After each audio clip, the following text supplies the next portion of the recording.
Pagdating nga namin dito sa boarding house ni Graciana, ay mayroong hopia de leche, gummy mango at saka itong sitsaron. Pagkatapos nga niyan sabi ko ako na ang magluluto ng pritong bangus. Sayang kaya binubuksan namin yung latest sa TV para magamit.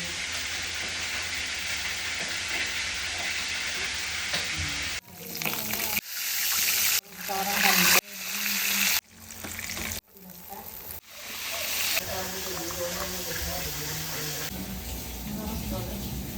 Bumutiting na sa ilalim.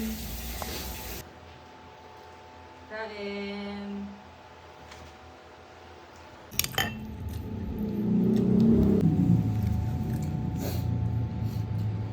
So ayun, fast forward na tayo dito at sa dami na naganap dito sa maghapon na ito at sa dami rin na naganap sa buhay ay minsan lang naman ito mangyari, ayan. Dahil hindi lang naman lagi kayo ang magkakasama.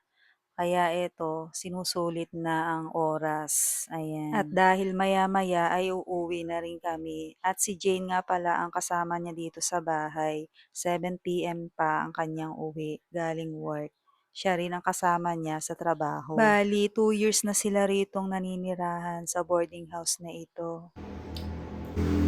Bakit?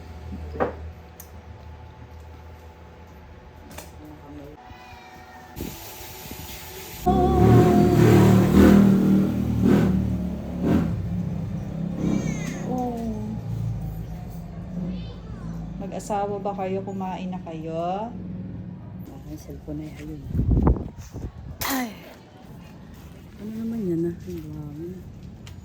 Ang usapan namin dito ay sasakay kami ng tricycle tapos sasabayan na lang kami ni Graciana kung saan isasakay uli kami ng isa pang tricycle. Saan kayo? Nakanto. Ganyan. At dito nga ay nag-umpisa na kami maglakad kung saan ay naandun ang tricycle. Lapit na. Andiyan na yung posisyon. Andiyan na. Andiyan na yung posisyon sa may tapat ng ano.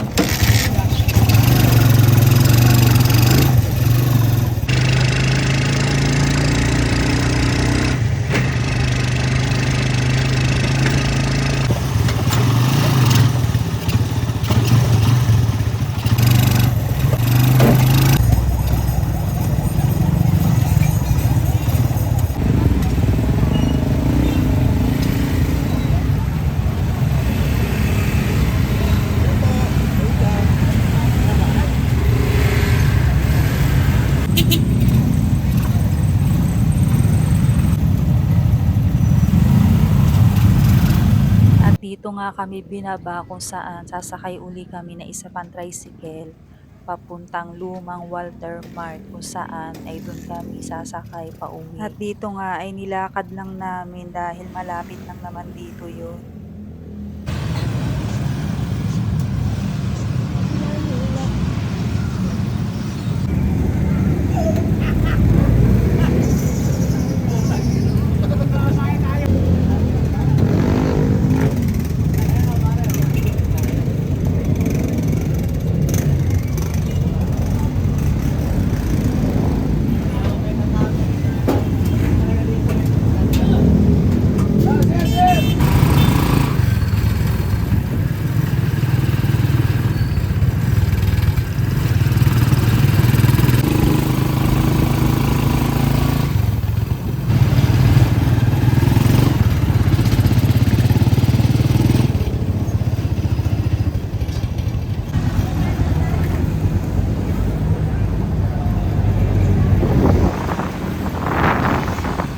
Si Grace po.